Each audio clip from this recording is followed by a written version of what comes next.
कबीर परमेश्वर जी ने कहा कि आप जी ने श्री रामचंद्र जी को इस आधार से भगवान मान लिया कि उसने समुद्र पर पुल बना दिया, अनहोनी कर दी। अगस्त ऋषि ने ये सातों समुद्र एक ही घूंट में पी लिए थे, समुद्र ही समाप्त कर दिए सातों। पुल बांधना तो बहुत आसान बात, वो तो कुछ भी अनहोनी नहीं थी। इसको देखते हुए क्या ऐसी अनहोनी के कर देने से ही परमात्मा मान लिया।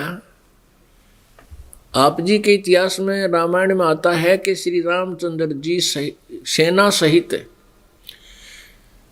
नागफास में आ गए थे, यानी एक सिद्धि से एक ऐसा सिद्धि युक्त अस्त्र छोड़ दिया जाता था, उसमें से बहुत काफी संख्या में नाग उत्पन्न हो जाते थे। उन सर्पों ने श्री रामचंद्र जी, लक्ष्मण जी और सभी सेना को ऐसे बांध दिया जैसे ईख बांध दिया करें, और वो टस से मस नहीं हो रहे थे, ऐसा ही हो गए थे। तब गरुड़ पक्षी से प्रार्थना की गई थी। गरुड़ पक्षी ने आकर के रामचंद्र जी वो जो बांध रखे थे सर्प ने, उन सर्पों को काटा, मारा और सारी सेना को गरुड़ ने सर्पों से मुक्त कराया। तो यहाँ परमात्मा कहते हैं काटे बंधन विपत में।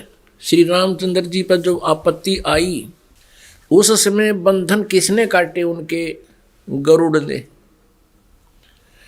तो गरुड़ बड़ा हुआ, शक्तिशाली हुआ, तुम्हारा श्री राम हुआ। काटे बंधन विपत में, कठिन कियो संग्राम, चिन्हो रे नर प्राणिया, ये गरुड़ बड़ो अके राम। फिर कहते हैं समुद्र पाट, समुद्र को पाट के यानी उसके ऊपर का पुल बना कर उसको छा के, समुद्र पाट लंका गयो सीता को भरतार। और अगस्त ऋषि ने ये सातों पी लिए, फिर इनमें कौन करतार? फिर बताया कि गोवर्धन तो श्री कृष्ण जी ने एक पहाड़ उठाया और द्रोणागिरी हनुमान जी ने उठा लिया, और शेषनाग तुम्हारी लोकवेद के आधार से कि शेषनाग सारी सृष्टि ने उठा रहा जिस पर यह पृथ्वी भी है।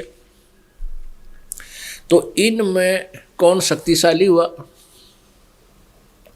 इनमें किसको भगवान मानोगे? शेषनाग को या हनुमान जी को या श्री कृष्ण जी को? परमात्मा का कहने का तात्पर्य ये था कि जिन आधार से तुमने परमात्मा की पहचान की है, ये कंप्लीट गॉड की पहचान नहीं है।